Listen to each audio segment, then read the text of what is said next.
Good morning दोस्तों। 12th class accounts company का topic आज हम स्टार्ट करेंगे। यह कंपनी का टॉपिक बहुत ही महत्वपूर्ण है।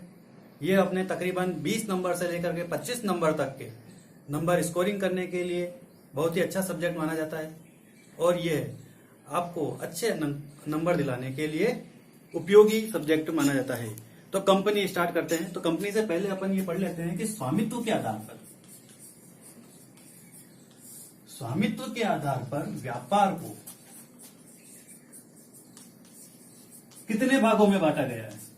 तो ये पढ़ लेते हैं अपन, स्वामित्व के आधार पर व्यापार को कितने भागों में बांटा गया है। तो सबसे पहले अपन पढ़ेंगे साझेदारी। साझेदारी हम जानते हैं कि साझेदारी में कम से कम 2 सदस्यों का होना अनिवार्य होता है, तभी वह साझेदारी की एक्ट को पूरा कर पाती है। कम से कम 2 सदस्य और अधिक से अधिक 100 सदस्यों को इसमें शामिल किया जा सकता है। ठीक है। साझेदारी में यह होता है कि जब भी कोई व्यक्ति साझेदार के लिए आता है तो वह लाभों में अधिकार प्राप्त करता है, तो इसीलिए उसको साझेदारी में प्रवेश किया जाता है। हानियों के लिए कभी भी साझेदारी में किसी को प्रवेश नहीं दिया जा सकता। फिर उसके बाद में आता है एकांकी व्यापार। एकांकी व्यापार वो व्यापार होता है जिसका स्वामी एक अकेला व्यक्ति होता है और वही उस व्यापार को संचालन करेगा, वही जोखिम भी वहन करेगा, वही उसके लिए ख्याति भी प्राप्त करेगा और वही उसके लिए वह क्या करेगा, जितने भी प्रॉफिट होता है वो उसको स्वयं ही लेगा। फिर तीसरा आता है कंपनी। आज का अपना टॉपिक यही है, कंपनी। कंपनी क्या होता है? कंपनी व्यक्तियों का एक समूह होता है, एक संघ होता है जो क्या करती है, मुद्रा को एकत्रित करके व्यापार को संचालन का कार्य करती है। तो अपने को यही टॉपिक पढ़ना है और यही अपने 12th क्लास में इंपॉर्टेंट टॉपिक माना जाता है। इंपॉर्टेंट टॉपिक माना जाता है क्योंकि यह 20 नंबर से लेकर के 25 नंबर कवर करती है। 20 नंबर से लेके 25 नंबर ये कवर करती है। इंपॉर्टेंट टॉपिक है। इसी कंपनी में एक चैप्टर अपने को दे रखा है अंश का और एक चैप्टर दे रखा है अपने को ऋण पत्र का। ये दोनों चैप्टर अपने को कंप्लीट करने हैं। अंश क्या होता है, ऋण पत्र क्या होता है, अपन इनको परिभाषा के माध्यम से भी इनको समझने की कोशिश करेंगे और इनके चैप्टर के माध्यम से भी इसको अपन कंप्लीट करेंगे। कम से कम ये अंश जो चैप्टर चलता है ये 12 से 15 नंबर के बीच में आएगा और बाकी का जो बचता है ये 7 से लेकर के 10 नंबर के बीच में ये टॉपिक अपना कंप्लीट करेगा। और वहां पर बोर्ड क्लासों में ये इंपॉर्टेंट टॉपिक है। इनमें से अंश में से और ऋण पत्र में से एक बड़ा क्वेश्चन हमेशा बनता ही बनता है। या तो दोनों में अंतर की थ्योरी आ सकती है या इनका एक सवाल भी बड़ा इंपॉर्टेंट क्वेश्चन बन सकता है हमारे लिए। तो आज हमारा टॉपिक है कंपनी, जो अपन स्टार्ट करते हैं। कंपनी क्या होती है, कंपनी की परिभाषा, कंपनी की विशेषता, ये सभी अपन इस टॉपिक में आज कंप्लीट करेंगे। तो शुरुआत करते हैं अपने हेडिंग से। आज की हेडिंग लग रही है अपने कंपनी। कंपनी साधारण शब्दों में कहा जा सकता है कि कंपनी व्यक्तियों का एक समूह होता है जो क्या करता है, लाभ प्राप्ति के लिए कार्य करेगा और ये राशियों को क्या करता है, एकत्रित करता है। कभी भी राशियों को क्या करेगा, उत्पन्न नहीं करेगा। सरल शब्दों में इसकी परिभाषा यही है कि कंपनी क्या होता है, व्यक्तियों का एक संघ है जो क्या करता है, लाभ प्राप्ति के लिए एक समूह के रूप में कार्य करता है और जो भी लाभ मिलता है वह अपने अंशधारियों या ऋण पत्रधारियों में वितरित कर देता है। ठीक है। अब इसकी परिभाषा आती है। परिभाषा में इसका यह होता है कि सबसे पहले इसकी स्थापना अपन कंपनी अधिनियम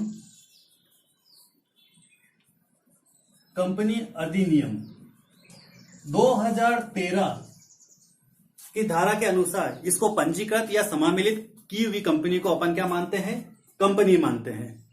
इस अकॉर्डिंग के तहत 2013 के तहत इस कंपनी की स्थापना की जानी चाहिए। फिर आता है कंपनी क्या होती है और ये अपना संचालन किस तरह से करती है। तो अपन जानते हैं कि व्यक्तियों का एक समूह होता है और यह क्या करती है, राशियों को एकत्रित करती है। राशियों को जब एकत्रित करती है, पूंजी की जब एकत्रित करती है, तो जिनसे भी अपन पूंजी एकत्रित करती है उसको कहते हैं अपन अंशधारी। क्या कहते हैं, अंशधारी। ये अंशधारी समता अंशधारी भी हो सकते हैं, ऋण पत्र अंशधारी भी हो सकते हैं, जिनसे कंपनी क्या करती है, पूंजी को प्राप्त करती है, अपनी आवश्यकता अनुसार अंशों का या ऋण पत्रों का निर्गमन करती है और उनके बदले में क्या करती है, पूंजी की अपनी आवश्यकताओं की पूर्ति करती है, जिसके कारण वो क्या करती है, अपने व्यापार को व्यवस्थित रूप से संचालन का कार्य करती है।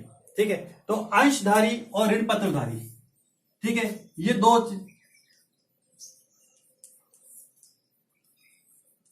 अंशधारी को अंशों का निर्गमन किया जाता है और ऋण पत्रधारियों को क्या कर देते हैं, ऋण पत्रों का निर्गमन करते हैं, जिसके कारण क्या करते हैं, वो कंपनी के एक सदस्य बन जाते हैं। अंशधारी जो होते हैं कंपनी के स्वामित्व के रूप में कार्य करते हैं, ये कंपनी की बोर्ड ऑफ मीटिंग में उपस्थित होने का अधिकार भी रखते हैं, जबकि ऋण पत्रधारी को ऐसा कोई अधिकार प्राप्त नहीं होता है। तो अब अपन करते हैं कंपनी की विशेषता में। कंपनी 2013 के एक्ट के अनुसार स्थापित होनी चाहिए। अगर कंपनी कोई पुरानी है तो वो 1956 के एक्ट के अनुसार भी स्थापित की हुई होगी। ठीक है ना, तो ये मान के चलते हैं अपन। अब आते हैं अपन कंपनी की विशेषता में। विशेषता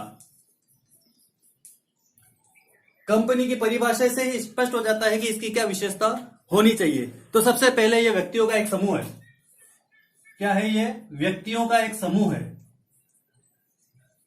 समूह बोलो या संघ बोलो, एक ही बात होता है, जो अपने व्यापार को संचालन का कार्य करता है, यह समूह होता है। दूसरा, यह एक कृत्रिम व्यक्ति है। कृत्रिम व्यक्ति है। अब कृत्रिम व्यक्ति क्या होता है? हम जानते हैं कि व्यक्तियों का एक जो समूह होता है वो व्यापार तो कर रहा है, पर वो किसी नाम से व्यापार करता है। जिस भी नाम से अपन उसको संचालन या प्रमाण पत्र मिला है अपन को, वह क्या करता है, उस कार्य का प्रतिनिधित्व करता है। इसलिए अपन कह सकते हैं कि यह एक कृत्रिम है, बनाई हुई संस्था है ना। प्राकृतिक तो हो नहीं सकती, क्योंकि अपन ने कंपनी का निर्माण अपन ने व्यक्तियों ने एक समूह के रूप में किया गया है, इसीलिए यह क्या हुआ, कृत्रिम सदस्य होता है। तीसरा, इसमें जो सदस्यों का जो दायित्व होता है, सदस्य जो होते हैं उनका पृथक अस्तित्व होता है। कानूनी रूप से क्या होता है, उनका एक पृथक अस्तित्व होता है, जिसके तहत वो कार्य करते हैं। और लास्ट में कंपनी क्या करती है, अपने हस्ताक्षर के रूप में, कंपनी अपने हस्ताक्षर के रूप में क्या करती है, एक सार्वमुद्रा मुद्रा का प्रयोग करती है। किसका प्रयोग करती है? सार्वमुद्रा मुद्रा के रूप में प्रयोग करती है। अब ये सार्वमुद्रा मुद्रा क्या होती है? तो जैसा कि अपन ने परिभाषा में पढ़ा कि कंपनी व्यक्तियों का एक समूह है, एक कृत्रिम व्यक्ति है, तो ये अपने नाम से ही सिग्नेचर का कार्य नहीं कर सकती। तो ये क्या करती है, अपने उपयोग में जो सार्वमुद्रा मुद्रा होती है, अंश जो होते हैं उसी में एक मुद्रा जारी कर देती है, सार्वमुद्रा मुद्रा, जो इनका क्या करती है, हस्ताक्षर का काम करती है। तो इसीलिए इसे सार्वमुद्रा मुद्रा के रूप में परिभाषित किया गया है, जो उसके हस्ताक्षर का कार्य करेगी। अब आते हैं अपन प्रकार के रूप में।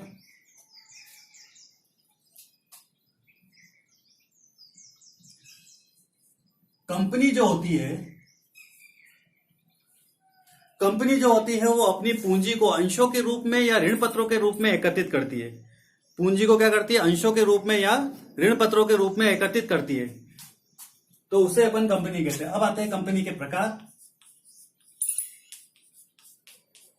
कंपनी के बहुत सारे प्रकार है। कंपनी सार्वजनिक भी होती है, निजी कंपनी भी होती है, 1% कंपनी भी होती है, सूत्रधारी कंपनी भी होती है, सहायक कंपनी भी होती है, सीमित अंशों वाली कंपनी भी होती है, असीमित अंशों वाली कंपनी भी होती है, और यहां तक कि कंपनी दायित्वों के आधार पर भी निश्चित की जा सकती है।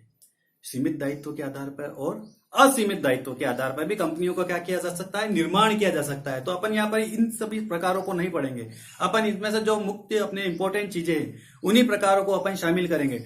जैसे इसमें आता है फर्स्ट, अंशों द्वारा सीमित कंपनी। ऐसी कंपनी जो अपने अंशों तक ही सीमित रहती है उसे कहते हैं अपने अंशों द्वारा सीमित कंपनी। दूसरा आता है कंपनी गारंटी द्वारा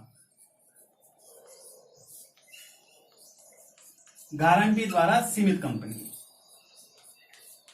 वह कंपनी जो गारंटी के रूप में यह डिसाइड करती है कि फर्म के समापन के दौरान उनको जो पूंजी मिलेगी वो पूरी की पूरी मिल जाएगी। तो ये गारंटी द्वारा उनके सदस्यों का भी निर्धारण किया जा सकता है और अंशधारी और ऋण पत्रधारियों की पूंजी भी लौटाई जा सकती है। तीसरा आता है असीमित कंपनी, जिसकी कोई सीमा नहीं होती, असीमा तक, ठीक है, वह कहलाती है असीमित कंपनी। चौथा अपन पढ़ेंगे सार्वजनिक कंपनी। सार्वजनिक कंपनी जो 2013 के एक्ट के अनुसार, ऐसी कंपनी जो निजी कंपनी नहीं है उन्हें क्या कहा जाता है, सार्वजनिक कंपनी कहा जाता है। सार्वजनिक कंपनी के अपन मुख्य रूप से कह सकते हैं कि उसके 50% से ज्यादा या 51% से ज्यादा अंश किसके अंडर में होने चाहिए, उस सरकार के अंडर में होनी चाहिए, तो वो क्या कहलाती है, सार्वजनिक कंपनी कहलाती है। पांचवा निजी कंपनी। ऐसी कंपनी जो 2013 के एक्ट के अनुसार जो सार्वजनिक कंपनी के रूप में कार्य नहीं करती, वह कहलाती है निजी कंपनी कहलाती है। इसका पूरा का पूरा अस्तित्व निजी हाथों में होता है, निजी हाथों में ही इसके बोर्ड ऑफ डायरेक्टर अपने रूप से कार्य करते हैं, वह कहलाती है निजी कंपनी होती है। और लास्ट में है, अभी नया टॉपिक जुड़ा है, एकल कंपनी। अपन इसको एकल कंपनी भी बोल सकते हैं या वन पर्सन कंपनी भी बोल सकते हैं। वन पर्सन कंपनी ये अपने नया टॉपिक जुड़ा है कंपनी 2000 एक्ट 13 के अकॉर्डिंग। पर उससे पहले जितने भी एक्ट चलते थे उसमें यह कंपनी एकल व्यापारी द्वारा कंपनी का निर्माण नहीं किया जा सकता था। उससे बाहर के देशों में, यह भारत से बाहर के देशों में इसका प्रचलन था, पर भारत में पहली बार इस कंपनी का निर्माण 2013 के एक्ट में इसको शामिल किया गया है और उसके बाद में इसका स्थापना की गई है। इसके लिए भी क्या होना चाहिए, केवल एक सदस्य होना चाहिए और इसकी पूंजी कितनी होनी चाहिए, कम से कम 5 लाख से 50 लाख के बीच में इसकी पूंजी होती है, तो आप इसका महामिलन प्रमाण पत्र लेकर के अपन कंपनी का निर्माण कर सकते हैं। तो ये सभी क्या हो सकती है, कंपनी के रूप में इसको वर्गीकृत किया गया है। अब इसमें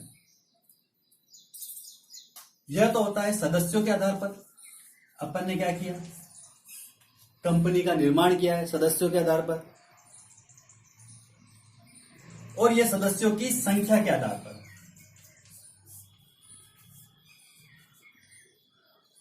निजी कंपनी में सदस्यों की संख्या कितनी रख सकते हैं अपन, 200।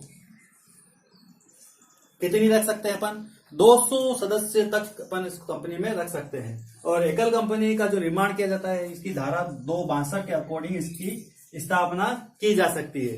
तो आज का ये अपना टॉपिक चल रहा था कंपनी में अपन ने इसकी परिभाषा पढ़ी सरल शब्दों में। कंपनी की परिभाषा अपन ने पढ़ी, कंपनी एक्ट 2013 के अनुसार उसकी स्थापना की गई, वह कहलाती है उसकी परिभाषा। फिर उसके बाद में अपन ने पढ़ा कि कंपनी की पूंजी क्या होती है। कंपनी अपनी पूंजी को क्या करती है, एकत्रित करती है, कभी भी उनका क्या करती है, निर्माण नहीं करती। अब एकत्रित कैसे करेगी, कंपनी क्या करती है, कंपनी की जो अंश पूंजी होती है, जो अंश होते हैं उनको क्या करती है, अंशों का टुकड़े कर करके उनको क्या करती है, जनता में निर्गमित करती है और उनके एवज में क्या करती है, पूंजी प्राप्त करती है।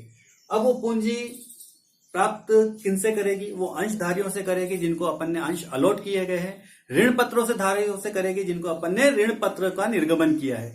इन सभी से अपन क्या करती है, कंपनी पूंजी की प्राप्ति करती है और उनको बदले में अंश और ऋण पत्र का निर्गमन करती है। ये पढ़ा। उसके बाद में अपन ने कंपनी के प्रकार पढ़े। कंपनी के प्रकार में कंपनी कितने प्रकार की होती है, 6 प्रकार की होती है। अपने बुक में 6 प्रकार तक ही दे रखी है, वैसे तो और भी ज्यादा हो सकती है। सहायक कंपनी भी हो सकती है, सूत्रधारी कंपनी भी हो सकती है, और भी कई प्रकार की कंपनियां होती है जो अपने इस टॉपिक में नहीं है। पर अपने को जितना दे रखा है अपन उतना ही पढ़ेंगे यहाँ पर, तो इसलिए अपना ये प्रकार का टॉपिक अपने यहाँ पे कंप्लीट हो जाता है। तो आज की क्लास अपन यही एंड करते हैं। इससे आगे की क्लास अपन नेक्स्ट वीडियो में कंप्लीट करेंगे। तब तक के लिए धन्यवाद।